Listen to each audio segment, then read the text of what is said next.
Alors il y a beaucoup d'intérêt à la robotisation, à mettre en place des robots en milieu naturel et pour l'agriculture en particulier. Le premier c'est éloigner l'agriculteur de tout type de risque, de l'exposition à différents types de risques. Ça peut être l'exposition à des produits phytosanitaires, mais aussi l'exposition à des troubles musculo-squelettiques qui petit à petit, au fil des années, vont entraîner des pathologies qui sont dommageables.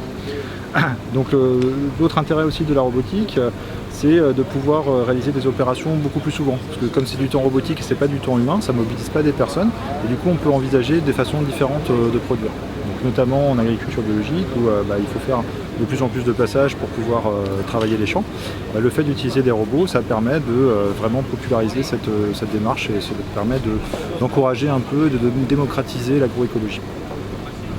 Comme on est dans des milieux naturels et en agriculture, on a plein de types de tâches différentes à faire. On peut avoir à suivre une rangée de végétation ou alors on peut être en semis où on n'a absolument aucun repère. On a aussi différents types de contextes, c'est-à-dire que on peut être à l'intérieur, on peut être à l'extérieur. Donc la robotisation, elle utilise plein de technologies différentes. Du coup, le challenge aujourd'hui, le défi en robotique, c'est de pouvoir sélectionner le meilleur comportement en fonction de la tâche à réaliser et en fonction du contexte.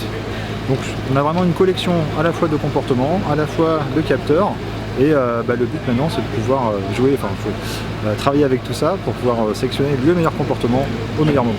Dans le cadre de Meka Fruits et Légumes, nous on vient présenter un robot qui est aujourd'hui utilisé pour la pulvérisation. Alors nous on est organisme de recherche, donc IRSTEA.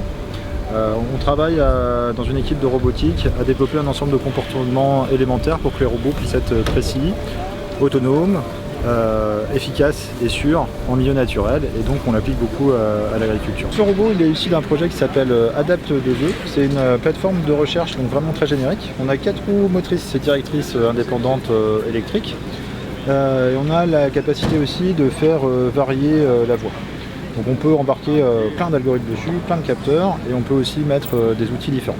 Et donc aujourd'hui, dans le cadre de Meka FEL, on est arrivé avec une rampe de pulvérisation qui est une rampe standard.